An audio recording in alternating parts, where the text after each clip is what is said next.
예, 우리 서로 인사하시기 바랍니다. 하나님이 당신과 함께 하십니다. 인사합시다. 예, 한 번 더 우리 인사하십시다. 은혜 받으시기 바랍니다. 인사합시다.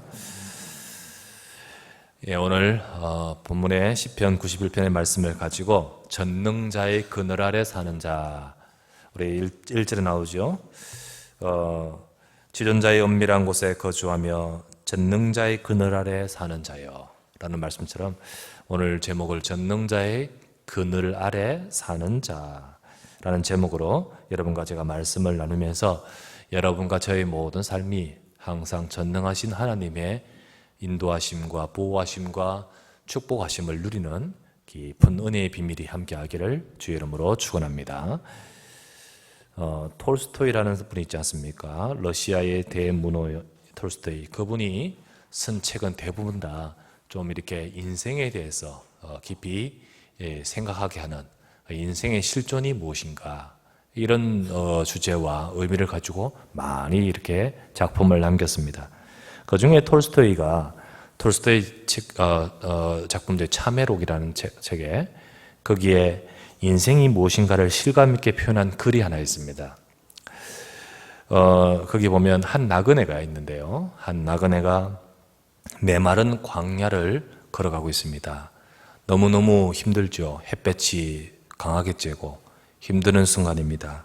그런데 그런 힘드는데 갑자기 짐승 하나가 나타나는데 한 마리 사자가 나타났어요. 이 사자가 나타나니까요, 도망을 가야 되지 않습니까? 이 도망을 가면서요, 그래도요, 이게 이 야수보다 빠를 수 없잖아요. 그러다가 막 도망을 가다가 마침 거기에 우물 하나가 있었네요. 그래서 뒤도 돌아보지 않고요, 지금 생각할 겨를이 없죠. 나무라도 있으면 나무에 올라갈 건데 그게 안 되고 지금 그래서 우물로 그냥 뛰어들어 버리는 거 있죠. 뛰어들었습니다. 그런데 뛰어들었는데 뛰어내리다 보니까요, 그 우물 벽에 나뭇가지가 하나 딱 있었어요. 마침 거기에 털썩 걸렸네요. 다행이죠. 털썩 걸렸습니다. 그런데 걸려가지고 보니까 위에는 사자 있죠. 그런데 마침 이제 눈이 이제 대충 적응되고서 아래를 바라보니까 물은 없는데 바닥에 보니까요, 독사들이 있네. 독사들이 뭔가 떨어지는 걸 보고요, 위를 쳐다보면서 독사들이 막 있는 거 있죠. 야단나지 않습니까? 위는 사자요, 아래는 독사요. 그래서 거기에 걸터 앉아가지고 있는데, 그런데 마침 이렇게 걸터 앉아 그 나무를 이렇게 보니까 벌꿀이 있어요. 벌이 이제 벌꿀이 꿀이 있는 거예요. 그래서 그거를 찍어 먹어보니까 달콤하거든. 야, 달콤하다. 달콤하다. 이러는데 뭔가 사각사각 소리가 나요. 이게 무슨 소린가 싶으니까 보니까요, 그 우물벽에서 한 마리 쥐가 나와서, 생쥐죠. 쥐 한 마리, 검은 쥐와 흰 쥐가 교대로 나와가지고 나무를 갉아먹고 들어가는 거예요. 그게 사각사각 소리가 나요. 이게 바로 인생이다. 뭐가 그래? 이게 무슨 말입니까? 이게 바로 우리 인간의 모습과 같다라는 의미로 적은 내용입니다. 이 흰쥐와 검은쥐가 뭐냐면 바로 우리가 사는 밤과 낮의 시간을 의미합니다. 밤, 낮이 교체되면서 언젠가 갉아먹으면 우리 떨어지는 거죠. 언젠가는 이제 그래 되죠. 인생이 무엇이냐? 위를 봐도 절망이요, 아래를 봐도 절망입니다. 그 속에서 아슬아슬하게 걸터앉은 나무에 걸려있듯이, 또한 쥐가 드나들면서 점점 갉아먹어 곧 떨어져 죽을 운명 위기에 처한 처지인데, 그런데도 자기가 처한 위기 상황은 잠시 잊은 채 순간적인 꿀만 빨아보며 맛있다 하면서 즐거워하는 모습, 이게 바로 인간의 모습인 거예요. 영원한 절망, 그런 모습인데요. 바로 우리 인간이 바로 그런 모습인데, 그런데 그 진정한 문제 해결은 보지 못한 채 지금 있는 그 순간의 꿀을 바라보면서 맛있다라고 하면서 거기에 취해 있는 모습이 바로 인간의 모습이다. 이게 그 작품에 나오는 모습입니다. 참 실감 있게 표현한 말이라 생각합니다. 바로 사람들이 살아가는 세상과 삶이 바로 재앙으로 가득하다. 그 재앙 속에 있어요. 근데 그 재앙을 해결하지 못한 채 잠시 있는 어떤 만족감에 우리가 도취되어 있는 모습이다 라는 것이 사실은 우리의 모습이란 거예요. 그런데 우리 인생이 재앙의 속에 있다는 사실을 어느 것보다도 성경에 가장 잘 말씀해 주고 있습니다. 인간이 어떤 상태입니까? 재앙 속에 있는 모습이죠. 그래서 바로 우리 인간이 오늘 그 재앙 속에 가득하다는 것을 성경이 말씀해 주는 가운데 오늘 시편 91편을 읽었습니다. 바로 그 91편의 모습이 보니까요, 우리 인간이 재앙으로 참 둘레가 전체가 낮도 밤도 순식간에 들어가치는 재앙 속에 우리 인생이 있을 수밖에 없음을 말씀해 주고 있습니다. 그래서 우리 한번 우리 이 세상을 우리가 정말 이 말씀을 통해 제대로 보면서 어떻게 하면 우리 인생이 바로 이런 모든 문제에서 이길 수 있고 승리할 수 있을 것인가, 우리가 답을 얻을 수 있는 저와 여러분 되셔야 되겠습니다. 첫 번째 우리가 생각할 것은요, 재앙으로 가득한 이 세상입니다. 실제로 이 세상이 재앙으로 가득한 세상이라는 거죠. 오늘 시편 91편 3절부터 나오지 않습니까? 이는 그가 너를 새 사냥꾼의 올무에서와 심한 전염병에서 건지실 것입니다. 바로 인간의 상태가 뭡니까? 새가 날아가다가요, 갑작스럽게 나타나는 사냥꾼의 올무, 어떻게 그걸 이렇게 피할 수 있겠습니까? 그리고 심한 전염병, 이게 바로 인생의 모습이라는 거죠. 5절에는 뭡니까? 너는 밤에 찾아오는 공포와 낮에 날아드는 화살. 밤에 찾아오는 공포, 낮에 날아드는 화살. 밤낮이요, 공포와 위기 속에 있는 것이 인생입니다. 6절은 뭐라 합니까? 어두울 때 퍼지는 전염병, 밝을 때 닥쳐오는 재앙. 어두울 때 퍼지는 전염병. 이 밤과 낮의 모든 삶 속에서요, 전염병과 재앙을 말합니다. 7절 말씀에 이렇게 말하죠. 1000명이 내 왼쪽에서 10,000명이 내 오른쪽에서 엎드러지는 재앙. 이게 오늘날의 모습인 거예요.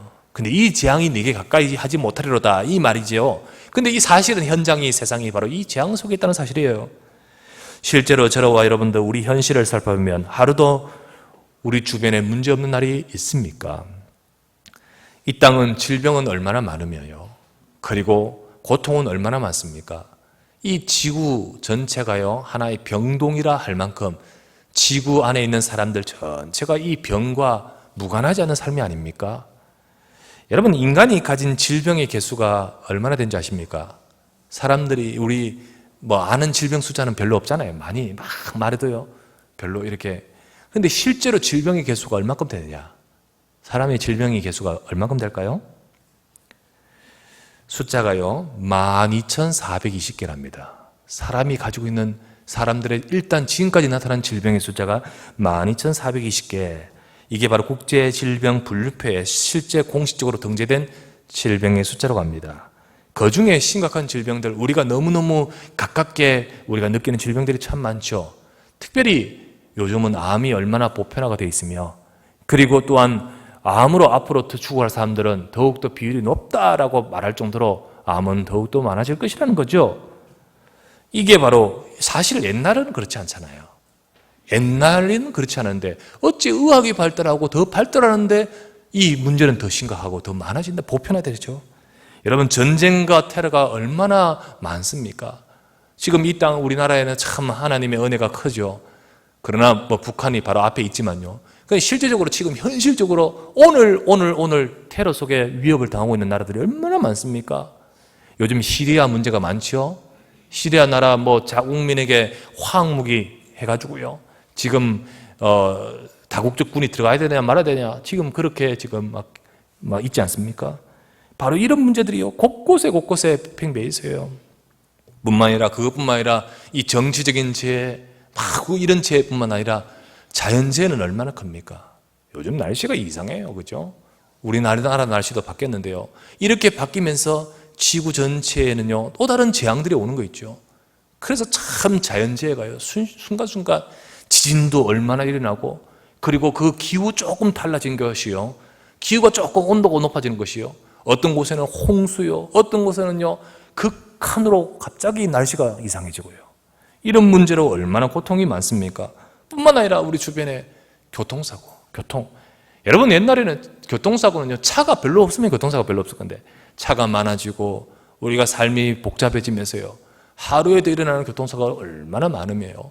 또 전에는 없었던 문제들이 자꾸 일어나는 거 있죠. 얼마 전에 일어났던 일본의 그 지진으로 인해서 핵 발전소에 그 문제로 인해서 일어나는 문제가 뭡니까? 방사능의 문제. 이 방사능 문제가 심각하다고 여러 가지 언론의 내용도 봤습니다. 이게 불안하죠. 사람들의 삶이 전에는 불안하지 않을 불안한 것들이 과학은 발달하는데 더 불안해지는 거예요. 더 어려워지는 거예요.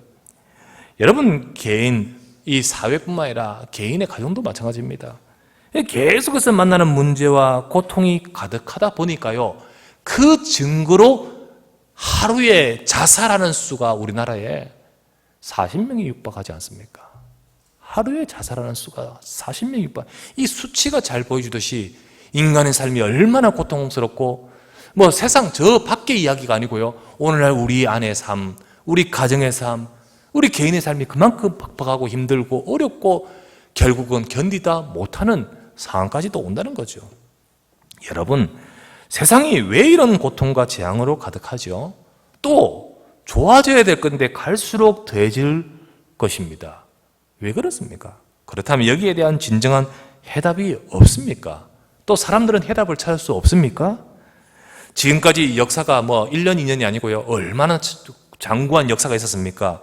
그 역사가 흘러오면서 사람들이 이런 여러 가지 나름대로 가지고 묻는 문제를 가지고 해답을 찾으려고 하지 않았겠습니까?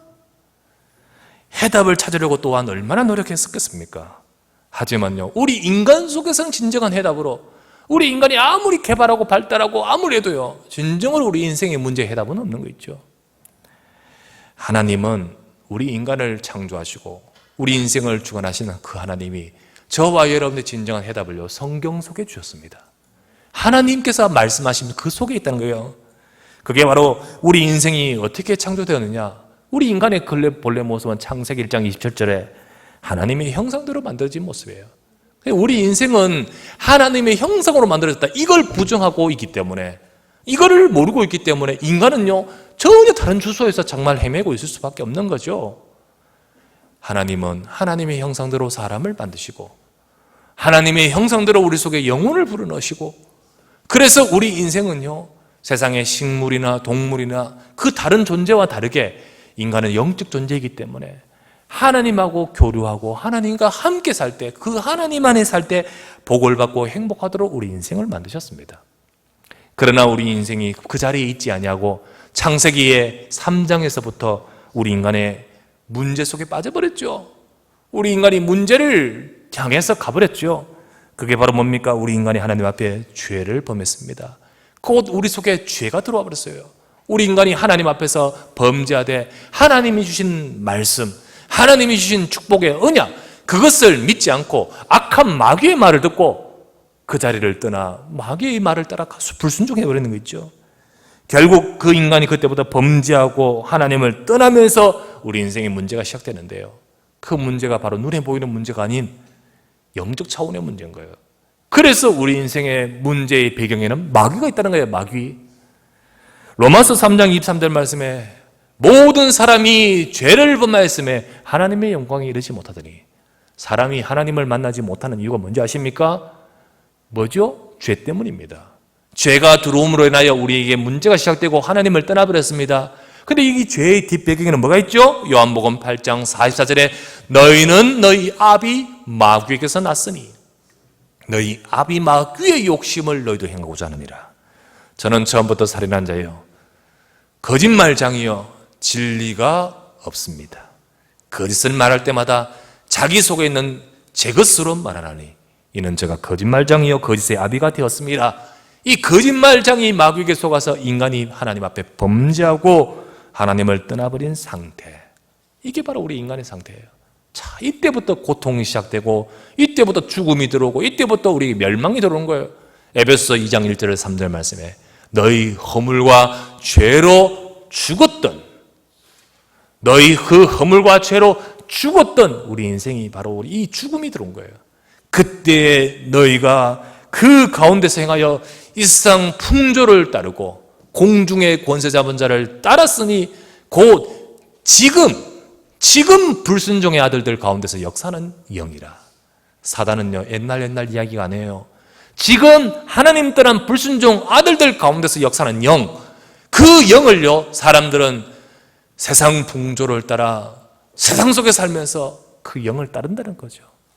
그 결과 에베소서 2장 3절 말씀에 너희 육신과 마음에 원하는 것을 하여 본질상 진노의 자녀였더니, 하나님 떠나 죄 속에 빠진 이 순간부터 우리 인간이요, 영적인 것을 다 잃어버린 채 육신과 마음에 원하는 것을 하여 따라가지만은 우리는 본질상 진노의 자녀다. 인생이요, 아까 말했듯이요, 위도 사자요, 아래도 뱀이요, 사각사각 나무가 언제 떨어질지 모르는 그런 처지 비참한 정말로 절망적인 처지와 같이 우리 인생이 바로 이런 상태 속에 있는 거예요. 이게 바로 우리 인간이 가지고 있는 운명의 불신자의 상태. 마태복음 11장 28절에 하나님이 말씀하십니다. 예수님 말씀하시기를 수고하고 무거운 짐진 자들아 다 내게로 오라, 내가 너희를 쉬게 하리라. 버겁고 무거운 짐진 인생, 고달픈 인생이란 말 아니겠습니까?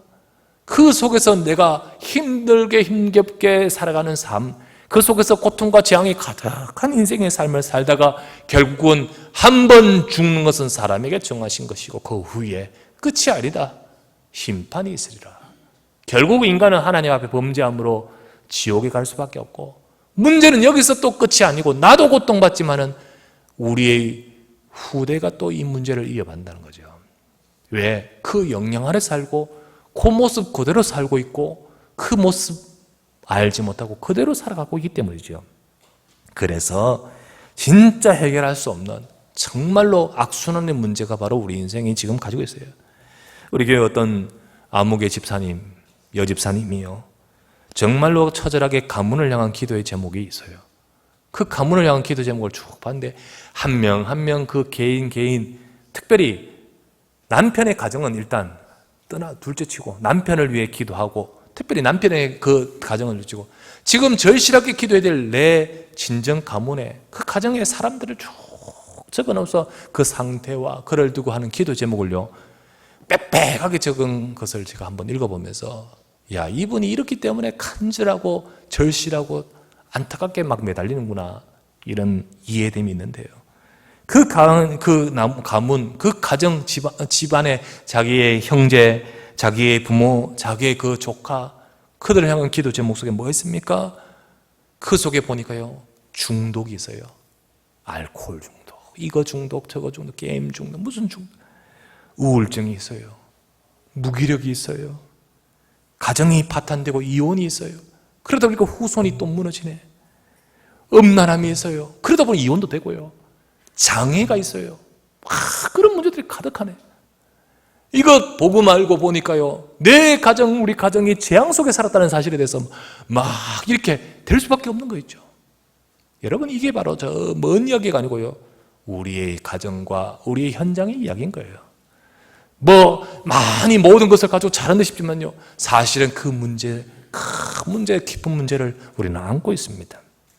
이게 바로 재앙으로 가득한 세상, 재앙으로 가득한 우리의 삶, 바로 주님이 지금 말씀하신 것 보십시오. 낮에도 밤에도, 그리고 갑자기 들이닥치는 재앙과 1000명이 네 좌편에서 10,000명이 네 우편에서 무너지고 엎드러지는 것이 바로 오늘날의 세상이라는 거예요. 오늘날의 세상. 자, 그렇다면 어떻게 하면 좋겠습니까? 어떻게 하면 좋을까요? 두 번째, 우리가 생각하십시다. 들이닥치는 이 인생의 재앙에서 구원받는 길이 도대체 뭡니까? 들이닥쳐오는 이 인생의 재앙에서 정말 구원받을 수 있는 길이 뭡니까? 사람들이 집에다가 왜 부적 붙인지 아십니까? 알록달록하게 예쁘게 하기 위해서 붙입니까? 여러분, 그렇게 붙입니까? 집에다가요, 이 큰 액자, 비싼데요, 액자에 딱 그런 달마대사를 왜 걸어놓은지 아십니까? 왜 그렇죠? 재앙이 오다가 싹 이쪽으로 들어오지 못하고 저쪽으로 가라고. 그죠? 피하고 싶은 마음 아닙니까? 그런 말로 하나가 비싸요. 어떤 건 금으로 탁 금박으로 만들고요. 그래가지고 더 효험 있다 말하고요. 왜 사람들이 점을 보고 방향을 찾고 날짜를 찾는지 아십니까? 미리 재앙을 벗어나고 싶어서, 벗어나고 싶은 마음에, 어떻게 피하고 싶은 마음에 점 보고 하지 않습니까? 점 보고 방향 보고 날짜 보고 사지 않습니까?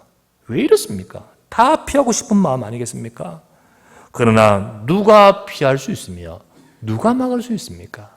누가 피할 수 있으면 누가 막을 수 있냐? 어떤 집에는요, 가보면요, 사방으로 붙여놨어요.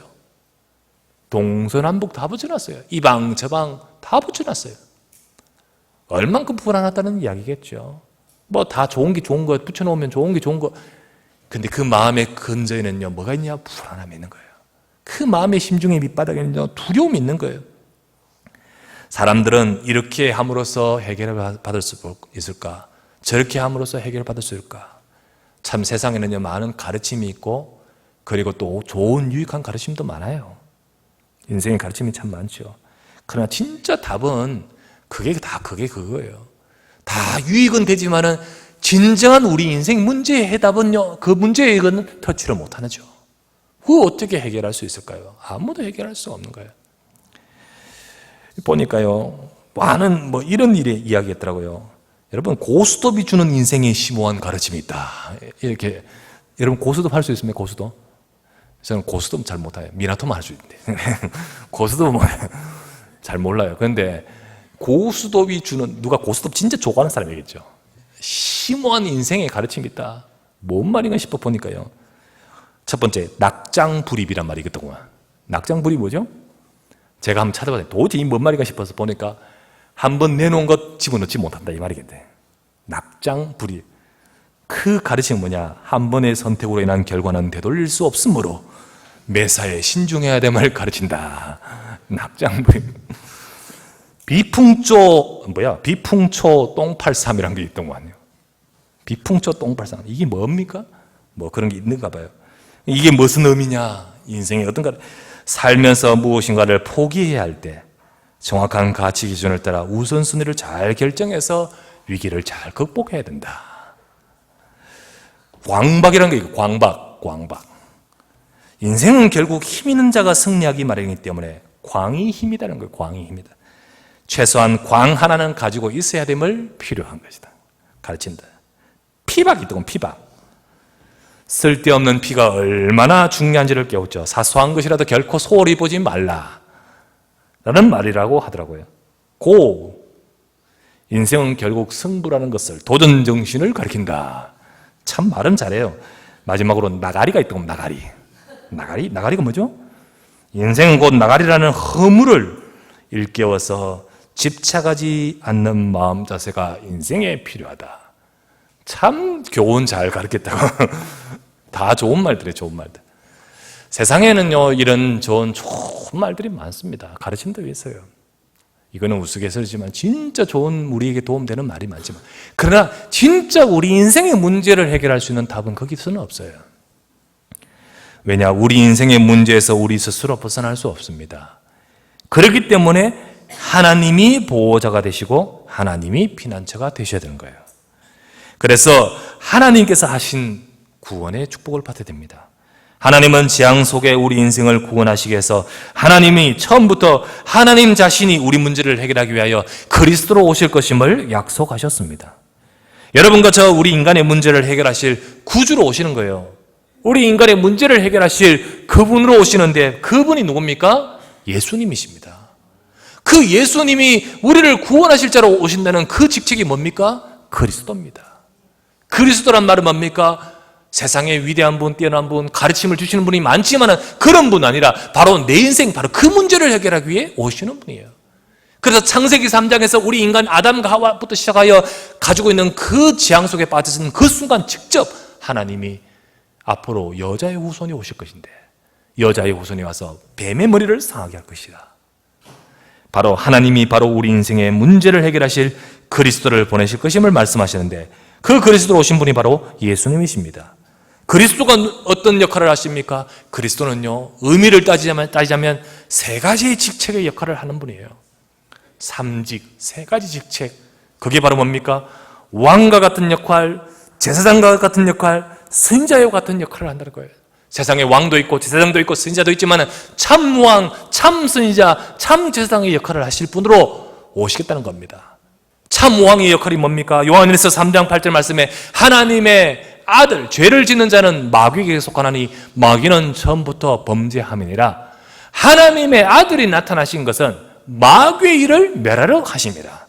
진정한 권세를 가지고 하나님의 백성을 보호하실, 하나님의 백성을 지키실 참 왕이십니다. 참 왕.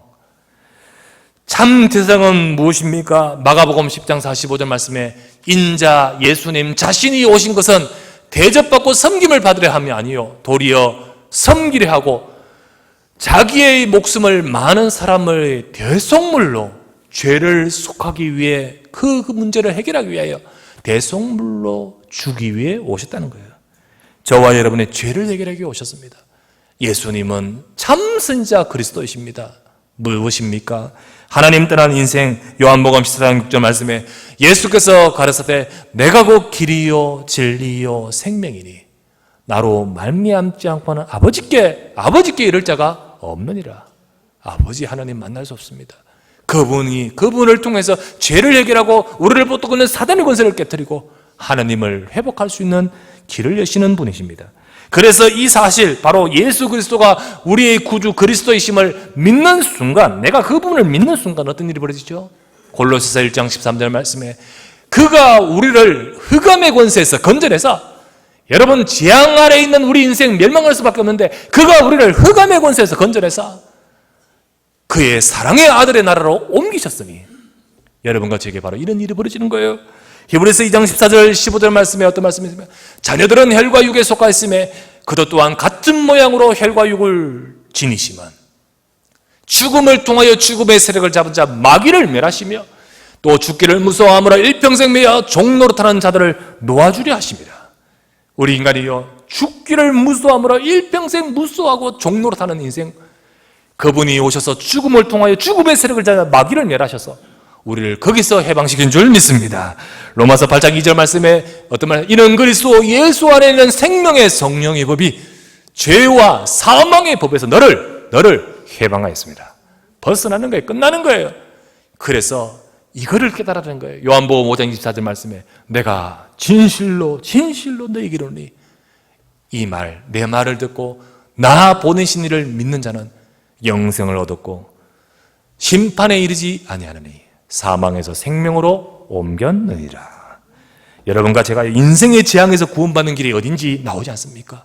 정말 우리 인생의 멸망에서 멸망하지 않고 생명으로 옮길 수 있도록 구원받는 길이 여기 있지 않습니까? 여러분과 제 인생, 우리 인생의 지존자이신 그분, 전능자이신 하나님을 만나야 될 줄 믿습니다. 여러분, 전능자가 누구십니까? 하나님이십니다.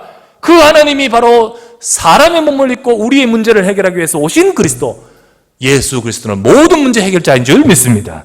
전능자이신 거예요. 전능자. 그래서 7절 말씀에 오늘 말씀 봅니까? 7절 천명이 네 왼쪽에서 만명이 네 오른쪽에서 엎드러지나 이 재앙은 네게 가까이 하지 못합니다. 우리가 그리스도 언약을 붙드는 순간 가까이 하지 못합니다. 9절에서 10절입니다. 네가 말하기를 여호와는 나의 피난처시라고 이 지존자를 너의 거처로 삼았으므로 화가 네게 미치지 못하며 재앙이 네 장막에 가까이 오지 못하리로다. 믿습니까? 재앙이 가까이 오지 못하리로다. 우리 주 예수 그리스도를 붙드는 순간 사람들은 자기 인생을 자기가 다 책임질 것처럼 살아갑니다. 그런 자세 물론 같이 좋고요. 노력하고 그렇게 살아야겠습니다만은, 그러나 진짜의 문제는요, 내가 해결하지 못해요. 하나님 대신 그리스도, 하나님이신 예수 그리스도 앞에 나와야 되는 것이에요. 나와야 되시는 거예요. 그래서 계시록 3장 20절에 볼지어다 내가 문 밖에 서서 두드리노니 너희가 내 음성을 듣고 문을 열면 내가 네게 들어가서, 하나님 우리 안에 들어오신다 했습니다. 하나님이 우리 안에 오셔서, 그래서 요한복음 1장 12절 말씀에 영접하는 자 곧 그 이름 믿는 자에게는 하나님의 자녀가 되는 권세를 주셨으니, 재앙에서 해방받는 길이 뭔지 아십니까? 그리스도 하나님이 내 안에 들어오시면 돼요. 그때 하나님의 자녀 되는 권세를 주셨으니. 여러분, 요한일서 4장 15절 말씀입니다. 한번 앞에 스크린의 말씀을 한번 읽어보실까요? 시작. 누구든지 예수를 하나님의 아들이라 신하면 하나님이 그의 안에 거하시고 그도 하나님 안에 거하느니라. 지존자의 은밀한 곳에, 전능자의 그늘 아래 지존자와를 너의 거처로 삼았으므로. 무슨 말인지 아십니까? 예수님이 그리스도이심을 믿는 자에게 하나님이 그 안에 가시는 거예요. 예수님을 그리스도로 믿는 자에게 지존자의, 전능자의 그늘 아래 사는 인생이 되는 거예요. 여러분과 제가요, 우리 인생의 모든 문제를 해결하신 그리스도, 그분을 내 마음속에 내가 붙드는 순간 들이닥치는 인생의 재앙에서 구원받는 길이 여기 있음을 기억하시길 바랍니다. 이것이 바로 저와 여러분의 인생의 문제를 해결하시기 위한 하나님 주신 해답 아닙니까? 그런데 세상은 이걸 몰라요. 이걸 몰라요. 하지만 너무너무 감사하게도 여러분과 저를 이 재앙에 내버려 두지 않으시고 우리를 구원하신 전능자 주 예수 그리스도께서 우리 인생에 찾아오심을 진실로 감사하지 않습니까? 이 답을 내가 알고 있다는 것이 얼마나 축복입니까? 세 번째입니다. 이제는요, 재앙을 이기고 정복하는 인생이 되는 거예요. 재앙을 이기고 정복하는 인생. 복음 가진 사람은 재앙으로부터 이미 구원받았습니다. 왜? 신분이 바뀌었어요.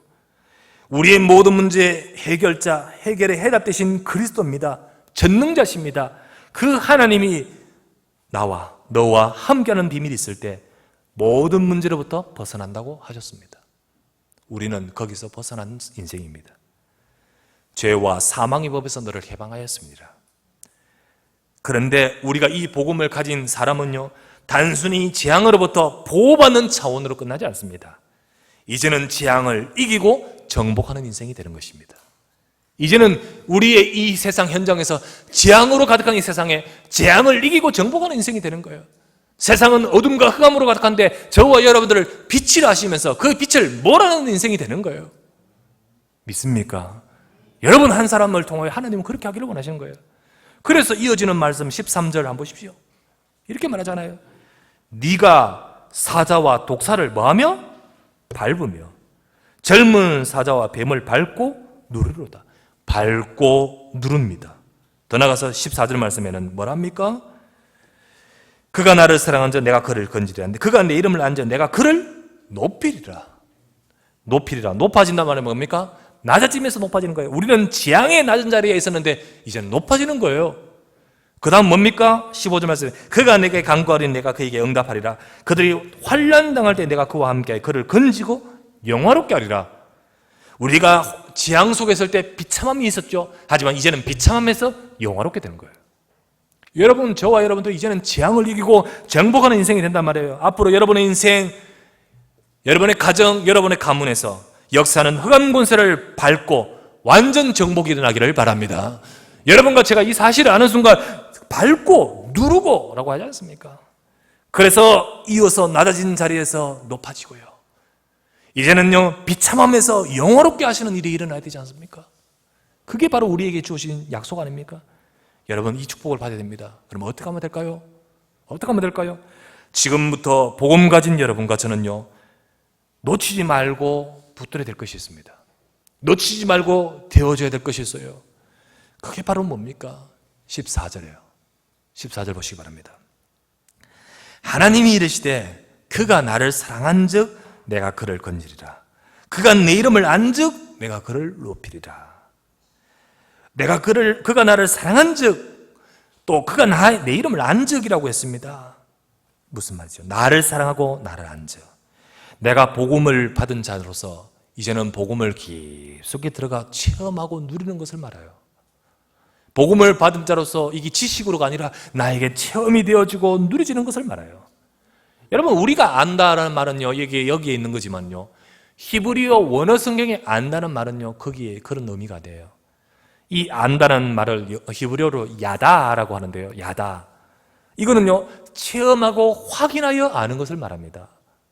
이게 소위 말하면요, 그냥 아는 것이 아니고 체득하는 것이라 할 겁니다.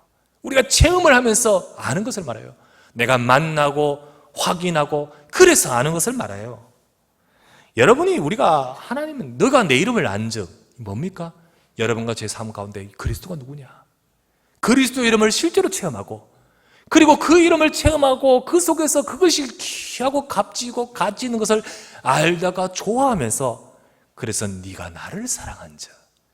여러분과 제 삶 속에서 복음이 너무 좋고 복음의 누림이 좋고 그것을 체험하고 그것을 좋아하면서 그런 삶이 여러분과 제 속에 있어야 된다는 거예요. 그렇게 되면 어떻게 되죠? 높아집니다. 그렇게 되면 어떻게 되죠? 영화롭게 됩니다. 우리의 삶이 이제는 정복하고 영화롭게 되고 높아지는 인생이 되는 거예요. 전에는 비참함했고 전에는 낮아진 자리였지만은 이제는 하나님이 그렇게 바꾸신 거예요. 그래서 하나님이 저와 여러분을 불러내서 너를 복이라 하시고 너로 인해 다른 사람이 그 복을 받게 하겠다는 거죠. 이것이 바로 여러분과 제가 누려야 될 비밀입니다. 그게 바로 뭡니까? 기도예요. 기도. 여러분과 제가요, 기도의 비밀을 가져야 됩니다. 기도는요, 단순히 내가 필요한 것을 구하는 것이 기도의 참 의미가 아니에요. 물론 그게 들어있습니다만 기도의 참 의미는 그게 아니에요. 기도는 뭡니까? 구원받은 하나님의 백성이 지존자의 은밀한 곳에 거하는 비밀을 가지는 것입니다. 기도는요, 구원받은 하나님의 백성이 전능자의 그늘 아래 살아가는 삶을 누리는 것이 기도예요. 여러분, 기도가 바로 이겁니다. 여러분, 은밀하다는 말을 하니까 은밀이라는 말이 좀 부정적으로 많이 쓰이죠. 우리나라 말에는요, 영화 제목 같지 않습니까? 무슨 양의 은밀한 유혹 뭐 이래 할 때 은밀이라는 거예요. 그리고요, 이 범죄 집단에 은밀한 거래를 했다 말 때 이때 쓰지, 은밀이라는 말을 그래 안 쓰죠. 그러나 원래 본 뜻은 그게 아니에요. 비밀스러운, 다른 사람이 모르는. 여러분, 영적인 것은 비밀스러워요. 여러분들이 복음을 알고 다른 사람이, 저 사람이 알지 못하는 전능자, 지존자께서 여러분 속에 계시지 않습니까? 그분이 내 안에 계시는 그 비밀을 누리는 비밀스러운 시간, 비밀스러운 축복, 비밀스러운 상태. 여러분은 지존자와 여러분이 은밀한 시간을 가지셔야 됩니다. 이게 바로 중요해요. 지존자와 은밀한 시간. 다른 사람이 모르는 영적인 축복의 시간입니다. 요한복음 15장 7절 말씀에 너희가 내 안에 가고 내 말이 너희 안에 가면 무엇이든지 원하는 대로 구하라. 그리하면 이루리라. 기도의 축복 아닙니까? 전능자의 그늘, 지존자의 은밀함. 그래서 우리가요, 다른 사람이 모르는 영적인 축복, 여러분 복음 가지고 있는 하나님 백성이요, 이 비밀을 누리는 깊은 기도를 말합니다. 깊은 기도. 정말 여러분과 제가 영적인 축복으로 들어가는 시간이 필요해요.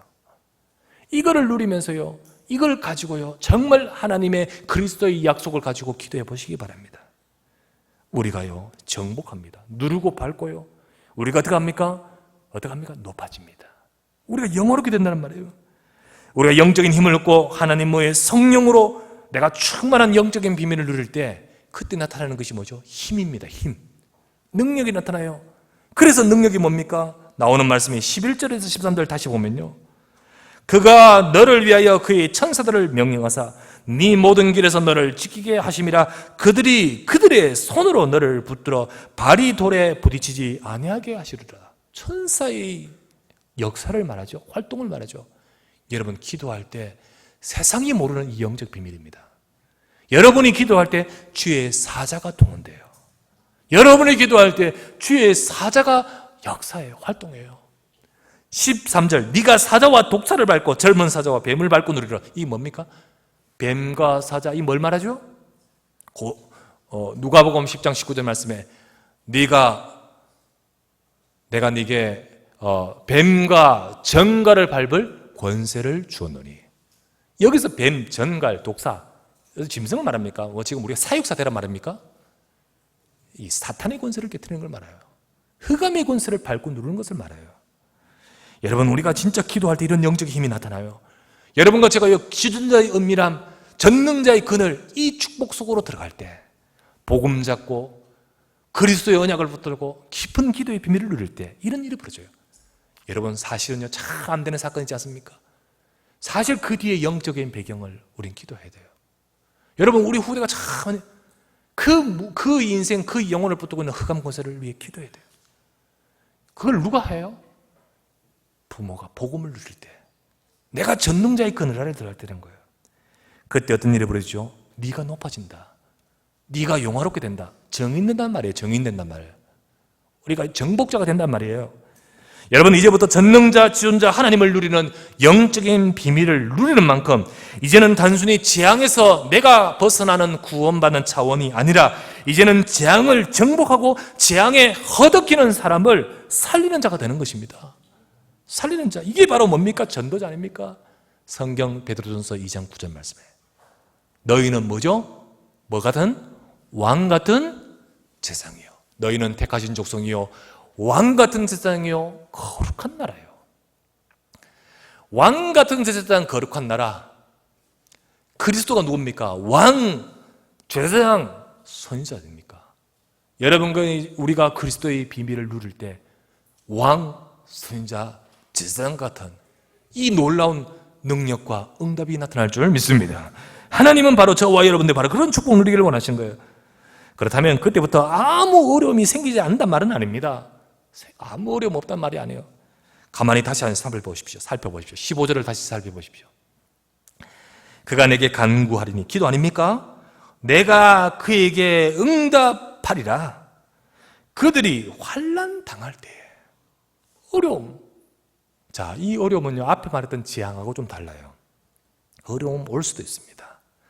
그러나 여러분과 제가 이미 재앙에서 벗어났고 하나님이 함께 하시는 전능자의 그늘 아래 가는 저와 여러분들, 여러분과 제가 이 기도와 영적 누림이 있는 자는 혹 어려움이 오는 그 모든 것도 그것이 바로 저와 여러분의 인생을 영화롭게 만드는 계기가 되는 거예요. 보십시오. 네가 환난 당할 때 내가 그와 함께하여 그를 건지고 영화롭게 하리라. 그것이 바로 우리에게 응답의 통로요, 그것이 바로 우리에게 축복의 계기가 되도록 만드신다는 거예요. 하나님은 바로 저와 여러분의 모든 삶을 주관하십니다. 그래서 그것이 바로 우리가 증인이 될 수 있도록 만드시는 통로가 될 것이에요. 요셉을 보시기 바랍니다. 바로 이 언약 속에 있는 요셉. 근데 그가 왜 노예로 가고, 그가 왜 또 누명을 쓰고 감옥 갑니까? 그러면 인생 끝입니까? 그렇지 않잖아요. 여호와 하나님이 요셉과 함께 가시다. 요셉은 여호와께서 함께 가시니 지존자의 그늘 아래 지존자의 은밀한 곳과 전능자의 그늘 아래 거했던 요셉. 어떤 일이 벌어지죠? 결국은 노예로, 결국은 감옥 가는 그 사건을 통해서 나중에 애굽의 총리가 되고, 그것이 바로 요셉이 정인될 수 있는 모든 과정을 이끌지 않습니까? 영화롭게 하리라, 너를 높이리라. 이 말이 바로 그 말인 거예요. 여러분과 제가 이 복음의 약속을 다 붙들고 전능자의 그늘 아래 거하는 은밀한 비밀을 누리는 기도의 축복을 누리고 있다면 아무것도 문제될 것이 없음을 믿습니다. 하나님은 역사하시는 거죠. 결론을 맺습니다. 여러분, 우리 인생에 다른 사람이 모르는 지존자의 은밀한 곳, 전능자의 그늘 아래 갖는 비밀을 가지시기 바랍니다. 여러분, 다른 사람이 모르는, 특별히 교사는요, 교사는 그래야 돼요. 교사는 우리 아이들에게 내가 지금 하는 잔소리, 말 가지고 걔들을 변화시킬 수 없습니다. 내 말이 울리는 꽹과리 같은 아무 영적 생명력 없는 말 가지고는 절대로 바꿀 수 없어요. 못 바꿉니다. 사람이 어떻게 바뀝니까? 안 바뀌어집니다. 뭐가 필요하죠? 하나님의 능력이 필요해요. 그러기 위해서는 뭐가 필요하죠? 내가 지존자의 은밀한 곳에 가야 돼요. 여러분, 조금만 내 자식을 두고 혹은 우리 반 아이들을 두고 기도해 하십시오. 여러분의 현장의 사람들 두고 기도하십시오. 내가 지존자의 은밀한 곳에 가면서 기도하십시오. 놀라운 일은 하나님이 나를 통하여 역사하십니다. 이번 주간, 아니 우리 인생, 여러분 깊은 기도의 비밀을 가지는 저와 여러분 되셔야 됩니다. 그것이 바로 나로 하여금 재앙을 발로 누르고, 그것이 나로 하여금 나를 높이게 하고, 그것이 바로 나를 영화롭게 만드는 원천과 힘이 될 것입니다. 그러므로 오늘도 이 시간에도 전능자의 그늘 아래 살아가는 내 인생 되셔야겠다. 오늘 이 말씀 붙드시고 이번 주간 영적인 축복을 누리는 은밀한 자리에 들어가시길 바랍니다.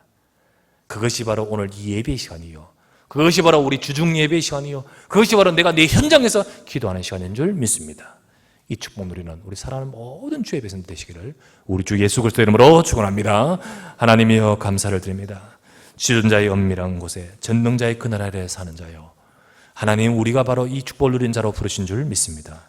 내 삶이 복음으로 인하여, 주님과 함께함으로 인하여 모든 재앙에서 나를 건지셨고, 이제는 이 비밀을 가지고 내가 기도의 축복 누릴 때, 내가 그 이름을 알고 그 이름의 비밀을 누릴 때 우리를 높이시고 우리를 영화롭게 하신다 하였습니다. 우리를 왕같은 세상으로 부르신 주여, 내가 있음으로 인하여 내 가정이 살고, 내가 있음으로 인하여 우리 현장과 지역이 살고, 죽어가는 재앙 속에 신음하고 있는 자들을 살릴 수 있도록 하나님 우리를 축복하여 주시옵소서.